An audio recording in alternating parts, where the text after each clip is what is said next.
Shall we move on? Let's talk about my next round of favorite stats, and then let's hit the tables and demo our sexy new HUD. So here we go. Let's jump right to this. Actually, let's go to raise first in, because these are some stats that you guys have been asking about. One of the next ones I would strongly consider adding, and this kind of introduces you to positional stats. Everything we've talked about so far are not positional stats. Let's make a new line here, and we're going to go to raise first in, and then we're just going to bounce in all of these EP. Let's get this working right. EP, NP. I guess there we go. NP, cutoff, button, small blind. So steal and raise first in are the same thing. Steal position is considered cutoff, button, or small blind. Those are the steal positions for whatever reason. And all of these are technically raise first in. Raise first in just means it's folded to you, you raise. And we'll dig into these in a second when we pull up the table. But you know, once you've hit 1,000 hands, these next stats that we're adding now are the ones to add once you start getting 1,000 hands on a lot of your players. So once you get 1,000 hands, throw these raise first in numbers down. Okay. You can at 1,000 hands, you can add c-bet turn. So we've got c-bet flop. You can add c-bet turn. I'm still wary of fold to c-bet. Flop bet. I'm going to keep it off just almost as a statement, because the vast majority of you, I would bet, are abusing flop c-bet. It's one of the more common leaks I see. You've got it in your HUD. You see someone folds 60% to c-bet, so you're c-betting any two cards versus him, and that's a big mistake if you've only got like 500 hands. In fact, let's do this. Just to emphasize that point, I've come full circle. We're going to drop it in, and we're going to look at our data points. So flop c-bet, we'll do flop continuation bet. Here we go. So c-bet, turn c-bet. By the way, flop c-bet, on the point of flop c-bet, this is my challenge statistic. For those of you that came in late, I've started a weekly challenge, which you will, let's see, I'll drop a link. I'm doing a weekly challenge now that everyone can participate in if they so desire. There's more information about it here. And this week's weekly challenge, you can always go to the Facebook page. Those who participate will get entered into a free coaching contest. So like my weekly challenge here, the weekly challenge for this week is learn a new HUD stat, which is half the reason we're doing this. So as we, nice. To enter, you do need to share. So just so you know, if you want to enter this competition, you need to share this post on your Facebook page. That's how I know you've entered. So the people I see as currently entered are Marianne, Mike Allen, there you go. Nice. Ashley, Brian, and myself. Of course, I can't win it. But the reason I stopped to say this is that like this week's competition is master a new HUD statistic, which was the whole impetus behind doing this. I want to give you guys a bunch of ideas around HUD statistics. If you guys feel like you know all of these and you're still interested in a cool new statistic, don't hesitate to ask. I'm happy to help you find a new HUD statistic to master if you feel like you've already mastered all the ones we've been talking about. There's some cool ones out there. I can pull up my fancy HUD and we can drill into some really good stats to practice with. So don't hesitate to say, if you think you're going to join our competition here, it's not a competition, our challenge, then ask me and I can help you find a stat. That's part of why I'm doing this today. So the idea is you share this if you want to participate, and then you comment as we go. Like I put in here, I'll start this next week. I'm going to work on in position, out of position, continuation bet. So for me, in my HUD, I've got c-bet like we do, but you can take that a step further and you can have in position and out of position c-bet. So for me, that's what I'm going to work on this next week. Is I guess technically it's two stats, but I'm using the in position, out of position c-bet instead of just the c-bet. So there you go. I'll put a link. So there's a link to the challenge, and here's that first link to the challenge gives you all the details you need about how to participate, and there's a link to the Facebook page directly. So I saw that in here. You see here, in position, out of position. These are the kinds of stats I'm working on for my challenge. But we're just going to do the overall for now. And we've got turn cbet. I added it twice, not necessary. And then let's add fold to cbet. So I'm going to come up here. I'm going to close my section. And we'll do versus continuation bet, flop fold to cbet. And stick that on the end. So now we've got aggression. And here's a trick. I kind of like to throw aggression. How are we going to do this? How are we going to organize these? Let's throw aggression up at the top after total hands. So now these are kind of our c-betting row, right? And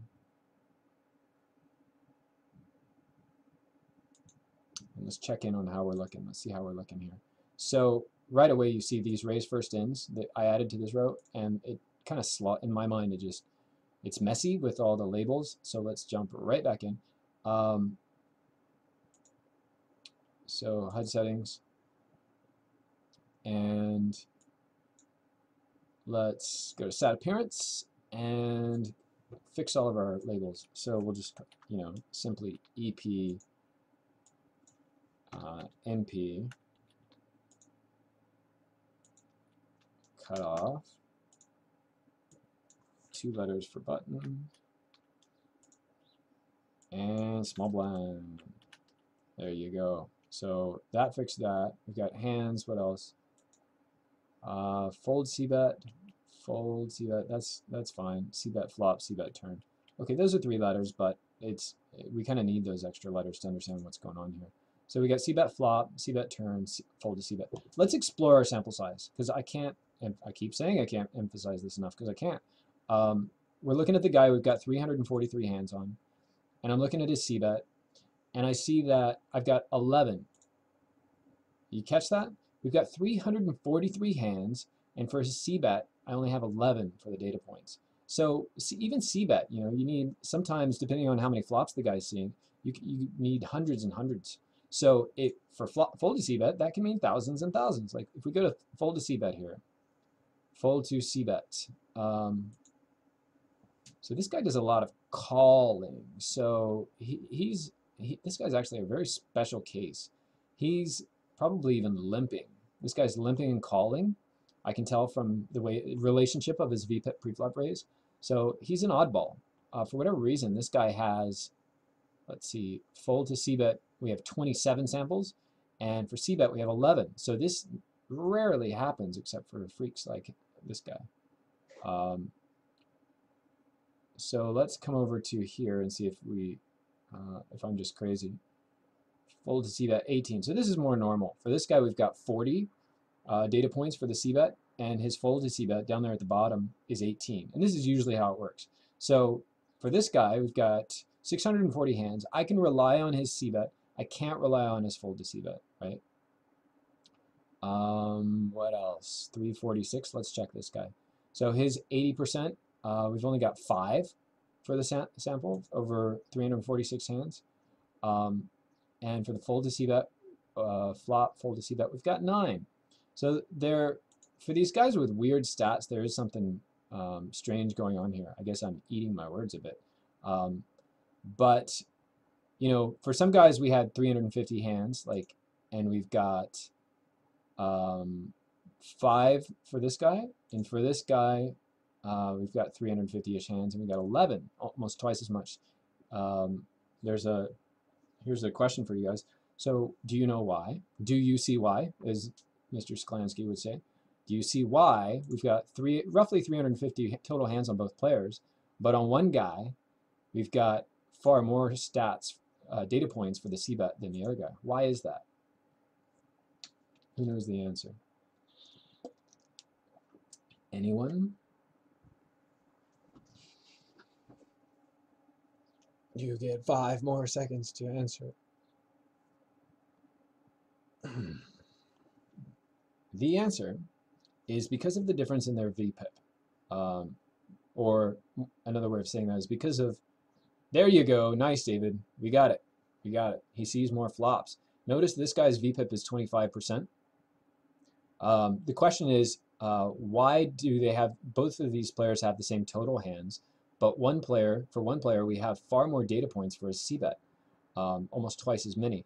And the reason, as David said, is because this clown guy is seeing almost twice as many flops. So he's got twice as many opportunities to c-bets, and not just, yeah, twice as many flops. So his VPIP for this guy is 14%. The VPIP for this guy is 25. In other words, this guy's seeing 14%. He's putting money in 14% of the time. This guy's putting money in 25% of the time. So just a bit, I know I'm going on and on about these sample sizes, but I just see it so much. I see guys get so excited about all these numbers and start trying to, incorporate it into all their decision making, which is fine, but you gotta make sure the stat is reliable. So keep digging around in these pop-ups in the early days. Okay, c-bet turn. Let's check in on our c-bet turn. For this guy, we've got 2 for the data point, and that's after 300 hands. Let's check our 640 guy. C-bet turn on this guy is 9. So I'm going to take that back off. Like, I just kind of wanted to show you guys, for fold to c-bet and c-bet turn, those would be the next ones you're going to add if you've got 1,000 hands. But this is my black chip database. So we're going to take that back off because it's not going to be reliable in my session today. And we've got enough other stats to talk about. So I tried to add, and you guys could do the same. If you start going through a bunch of hands on different players, you add these, and then you're like, wait a second, I can never use this. I just don't have enough hands yet. Then take it out. It's better to not have stats that you can rarely use than to have them in there and be making bad decisions with them. So we're taking both of these out, and let's add a few more of my favorites. Yes, these vids should get posted. We'll see how long they last, but I will also be making these into a series of I'll make them into a series of highlight clips as well. So those will last forever. Thanks for stopping by. We will talk to you later, Mr. Allen. Mr. Allen is a friend from here in Victoria. He lives here. Okay, so let's see. Let's add the showdown stats. And unfortunately, I think Mr. Allen, you were the one to ask about them. You too. Have a good weekend, buddy. So let's do the showdown stats, and then I think we're ready to play. So showdown stats. When I say showdown stats, the stats I mean are win to showdown, won money at showdown, and won wins off flop. I kind of lump post-flop aggression in there, so since we've got some wide rows, let's and I like to talk about all these together. So I know I'm moving this around a bit, but let's throw aggression down at the bottom. Let's put, it's kind of, yeah, maybe it's kind of weird, but we're going to put c-bet up at the top. And so we got name, hands, c-bet. And then aggression, I like to look at all 4 of these stats kind of together. You can deduce some, and this gets more advanced, but you can deduce some interesting things by looking at pairs of stats together. So you can take post-flop aggression and went to showdown, for example, and learn something interesting. But before we get into that, of course, let's explain about went to showdown, won money when saw flop, and won money at showdown. So let me add these. There's a showdown section, conveniently. Went to showdown. You see this went to showdown no all-ins. If you more advanced guys are looking for a cool stat, if you want to take our poker challenge and you're looking for a more advanced stat to try, that's one I actually considered. It's supposedly a better stat to use than pure went to showdown, because I guess went to showdown, went off flop counts when players got all in pre-flop, right? And that's that's probably not the kind of data that you really want included in your statistic when you're really trying to use went to showdown for what it's meant for. So it's kind of nice to filter that out, but I'm just not used to what the ranges should be. So that would take more research. And that's the whole idea with the challenge is you pick a stat, do some research on it. You can hit me up, hit the other coaches at Poker in a Box up, comment on the forum and ask questions about these stats. And when I say forum, I mean comment on the Facebook post. And push yourself this next week to pick up a new stat. That's a good one. Next, that I'm less familiar with. One money at showdown. Same with this guy. So you've got the one money at showdown, then you've got this no small pots. So that is also another potential one you could add if you're digging. And then the last, which is one of my pure favorites, one win saw flop. Now, for whatever reason, I've never been able to find it, and I would love for someone to tell me, just because I'm curious. In these categories, I don't know what category they put it in, but I found it this way. Click search, and booyah, right at the top of the list, one money win saw flop. So one win saw flop. There we go. Now let's double check our stat labels, right? I like to call this just showdown, one money, and you can call this one win saw flop, one win saw flop, whatever. Like I'm just trying to make these 2 letters. If you want to keep it, I'll keep this 4 for now. So let's pull up a table. Whoa, it's a little longer now. So we've got aggression, showdown. So we've talked about aggression. You bet, Havoc. I'm glad you like it. This is a special one today, and that it's just classroom style for the start. It's hopefully densely packed with information for you guys. But that reminds me, if you dig my style, then please don't hesitate to follow the stream, so you get notified when more of these, when I do more of these. Okay. Now let's talk about these last few stats before we jump on into some action here in practice. So showdown stat is, I also call it the calling station stat. Okay, showdown ranges for that are usually 20 to 30. If someone's like 25 to 27, 23 to 28, that's kind of your normal range. Once they get over 30, they start becoming a bit more of a calling station. Once they're over 35, they're usually a fish, like your typical stationy fish went to showdowns over 35. And that's the beauty of these numbers, is that you may have a fish. Hey Brian, welcome. You may have a fish that's got a went to showdown of like 35. Well, you may have a fish that pops up beginning of the month because that's when he gets his paycheck, right? Disappears till next month when he pops up again. Not all fish are created equal. Some fish are very foldy post flop. They limp, you raise, they call, you bet, they fold. They actually are a bit scared post flop. Or you have the opposite fish, which is a little more common, where there's not a showdown they don't love, right? They peel the flop with 10 high. You've seen these guys, right? They call the river with third pair.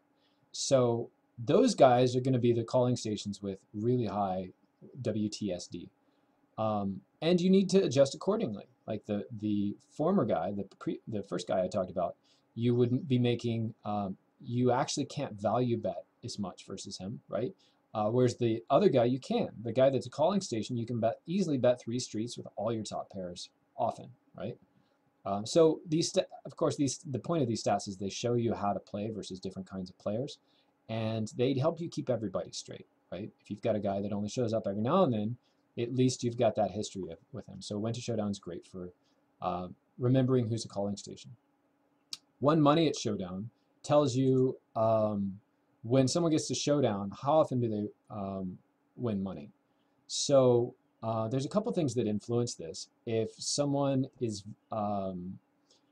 very passive throughout the hand, then they will tend to have high one money at showdown, because one way to think about it is the more betting and raising you do on the flop, turn, and river, the more you are narrowing, like the more your opponent's range gets narrowed to just strong hands, right? Just as an extreme example, if you jam the flop, if you overjam the flop, a lot of players are going to fold top pair. So the more aggro you are, like the stronger your opponent's hands are going to be when he shows up on the river. And what that means is the more aggro you are and the stronger his hand is, the less often you're going to win, okay? So it's not to say that, you want to have a huge money at showdown. There's actually a sweet spot where you want to be like between 50 and 55. If you're less than that, then it may mean you're too aggressive. You're narrowing your opponent's range too much. You may just be making bad decisions and not winning enough. If you get some guys that I call them opposite players, where on the river they bet when they're bluffing and they check to trap when they've got value hands, which is not necessarily the best way to play, right? So as players use bad strategies and may not be winning as much, but generally speaking, rule of thumb, you want to try to get that number over 50. And if it's over 55, it may mean you're too passive. Okay, last stat before we get on some tables. One when soft flop. This is one of my favorite stats above all else. This is like one of the best indicators, you could almost say, of how good somebody is, okay? It's similar to aggression in that the more aggressive you are, the more you're going to win when you see the flop. That's what it stands for. It means when you see the flop, how often do you win the hand, right? One money at showdown is how often do you win money on the showdown. One when soft flop is when you see the flop, what's your batting average for winning the hand. So I will tell you, players that get up close to 50 are going to be your stronger regs. Now, so what's the difference between aggression and one when soft flop? Well, aggression, you can have high aggression just by doing a lot of betting. But that's just if you bet all the time, let's say you're super aggressive, you will get a reputation for that, and other players will start to call you down. So you're actually not going to win a lot if you're very aggressive. In order to win a lot, you actually have to be smarter, which is why it's such a cool stat, because in a way, it captures how smart players are, right? Players that have one when soft flops in the upper 50s are more clever. They've figured out how to win more flops. Guys at the lower 40s, thanks for the follow, Q-Stop, I appreciate it. Guys in the low 40s and below it's not that they're, I want to be careful with smart because, that I'm not judging here. They're just, they're less maybe tricky is a better word, right? They're not going out of their way to take pots down with creative lines. An example is, when your opponent doesn't see that, he checks back the flop. Now is your chance to attack. You can bet turn, and say you bet half pot on the turn, and it's a wet board, and your opponent just calls. Well, that caps his range, right? He no longer has like strong hands. So you can do things like overbet the river.